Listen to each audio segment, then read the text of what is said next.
Hi, I'm Dave. This is the Cyderbaby show, and today I am talking to the main man, Tommy himself from Prong. Hello. Hey Dave, how you doing? I'm not so bad. Yourself? You're looking well. Oh, thanks, man. I haven't been sleeping that much. I have a 6-month-old baby and a 3-year-old, so I was losing my mind over here. Yeah, I can imagine. I've got a 2-year-old grandson who's running me ragged at the moment, so and a 7-year-old Oh granddaughter man, who's well into her music, which is very pleasing. But there you go. I don't think I've introduced her to Prong yet. Just about everything else. Maybe I yeah, should. my son is really into Creedence Clearwater Revival. Right.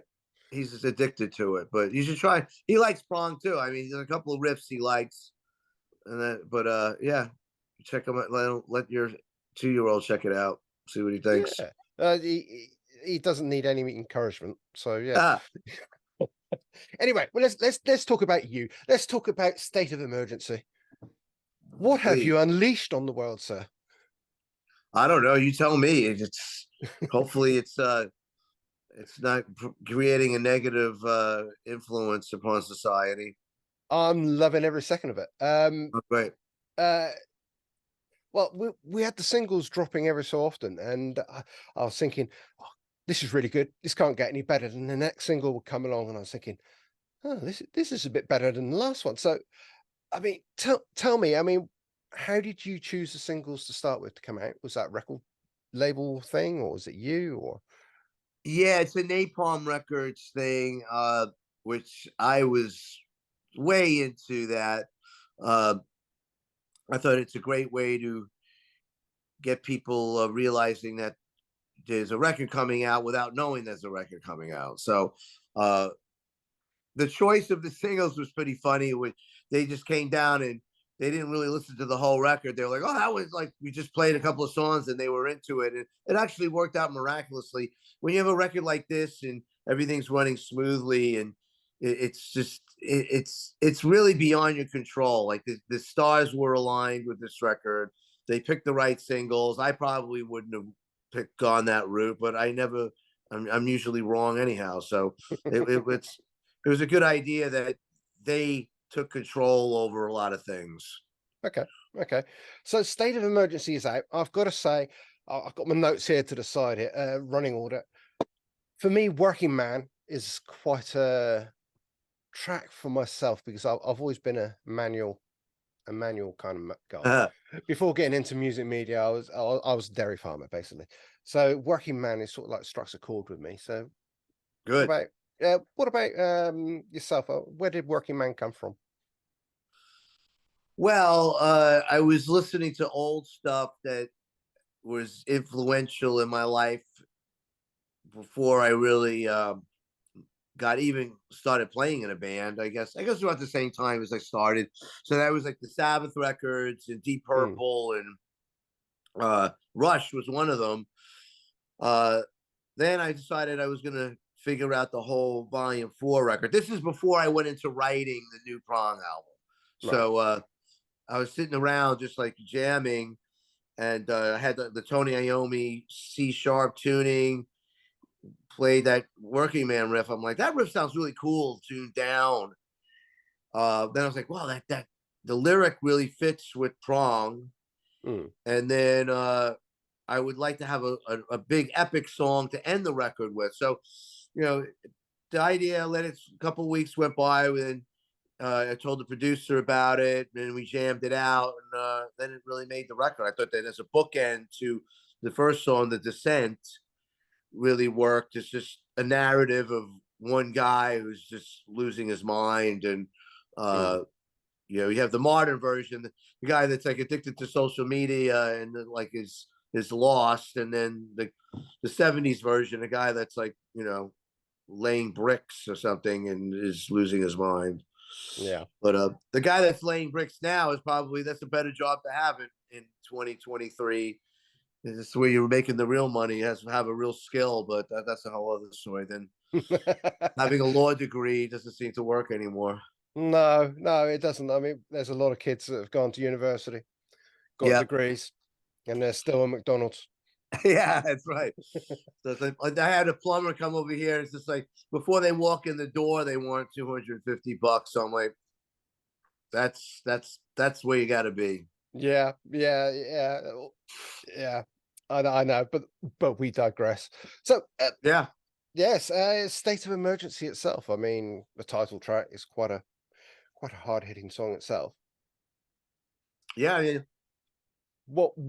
that's what you call that's a typical prong groove metal song, Yeah, and I'm happy that we finally, after 12 albums, finally got a record that solidifies what the prong sound is, and uh, it takes a little from all the records, but uh, and so for some modern metal, and it just fuses it together, and that's what Prong is. So that I think that song is a definitive one of what really makes Prong with it's just this kind of a crushing guitar and then good beat and you know contemporary lyrics. So yeah, I mean that's that song I didn't have a lyric to it until I named the album and taken from all the other lyrics. We came up with State of Emergency. So that lyric was like the last one I wrote and was right. put into that riff and that song. Okay.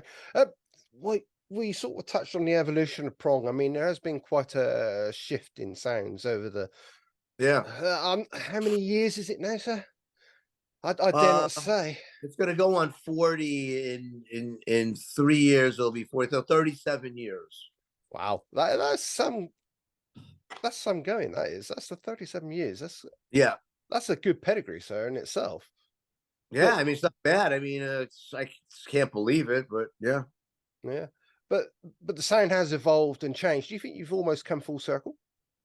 Absolutely. I mean, now I was just thinking about that earlier on a previous interview where now it's got back to where what makes me happy and what's more fulfilling is just getting on the guitar and playing the riffs, and that's about it. Like the riffs and the songs, that's all there is. When the band started, that's all it was about too. Yeah, Like all the BS, like the charting and the money and the merch sales and record company bullshit and all this stuff. I mean, it's out the window now. Like I just like got back into the songs and playing them live and writing them, and it's just like it's great. I mean, like I'm very happy now, like about the way it has came full circle. And I moved back to New York. I think that has something to do with it. That's like okay, a you can't even describe that. I mean, being in California for all those years, and now I'm back here. So yeah, that is total full circle geographically as well. yeah.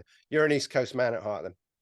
Totally, totally. I mean, there's enough East Coast people in LA to sort of get by. But now I'm like, wow, this is cool. Like I'm digging it. Yeah, yeah. I it's going back to the music. I mean, everybody knows "Snap Your Fingers, Snap Your Neck." Everybody knows it. Even Soil covered it on a album last year as well, Yeah, they which just did. Well, yeah, that's one of the more recent covers of it. Yeah, yeah. I mean, do you do you still love the song now as you did yeah, back then? I do really like it. I like it because it's the song people know, and like it's gave me this 37-year-old career. That's if we didn't have that one song, I don't think the band would be around anymore. It's like it's or the project, or it it just never stops. So uh, I could I could proudly say I have made a little bit of a dent into the metal world with that song, and Yeah, I'm very happy with it, and I like playing it. We don't really officially end the set anymore with it, but it's one of the strongest things. It always gets a great response. yeah. So, how much of that song do you feel is apparent in the new album? I don't mean as a Um, copy. I just mean as I have never spiritually. been able to copy that song. Like uh, even if I tried, like really, really tried, like the label wanted me to, like Yeah, on the Rude Awakening album. Uh, I don't know. It's such a special song, and the lyric was written so quickly that I don't think it could be duplicated or redone. uh, the format of it, I don't really think it's there that much on the new album neither. Where Hmm. uh, I think that the drumming and the parts now are a little more complicated than that song. That's just some of the choruses have that element into it, but I think that to do something like that, so many bands have sort of taken that. The whole new metal thing has those sort of similar type of riffs that Yeah. it would just seem like, a little bit too simplistic now. Yeah. Yeah. So going back to the album, if you were say pick, let's say 2 tracks from the album, which 2 tracks mean the most to you and why? I think non-existence is definitely one of them. Just from the lyrical standpoint, uh, a lot of people say, "Oh, what are the lyrics about?" I mean, that one I feel pretty strongly about. It was kind of a personal revelation I had where uh, I heard somebody make the statement, "Existence is better than non-existence," and I was like, Hmm. that makes a lot of sense to me. It's like life has a lot of turmoil, troubles, struggles, there's challenges, failures, but it's better than not having any of them. It's like and then it's good to contribute to life. It's like it's even if the smallest thing that you're doing is somehow a contribution. Mm.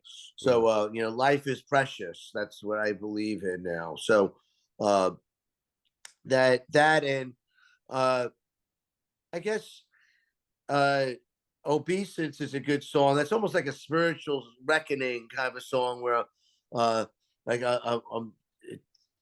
it's not really like what the cause is. I really don't know, but it's sort of like it's like a promise, that song, that I'm gonna like try my best, and uh that's really that. I think that it's time to do that, like where you're making that decision that you're gonna you know uh do the best you can, and and maybe that's sacrificing a lot of your life, but just trying your best. So the positive songs on the record mean more to me than than the other ones, what are pretty much of a commentary on modern day Orwellian society.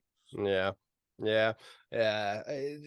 Society seems to be slipping downhill rapidly, even though we seem to be more evolved now than 20 years Plus, the ago, media, 30 years. social media has a lot to do with it. So that's like the song "The Descent." Like I said, like Mm. it's the guy's like stuck in his basement, really, because he has no real friends, and and then he's comparing himself to others on online, and just like he's losing his identity. So uh, Mm. a lot of it's that, like I'm totally, I could be accused of it too. Like I'm on my phone, it's like, oh man, like this guy's life seems so much better than mine. Like Yeah.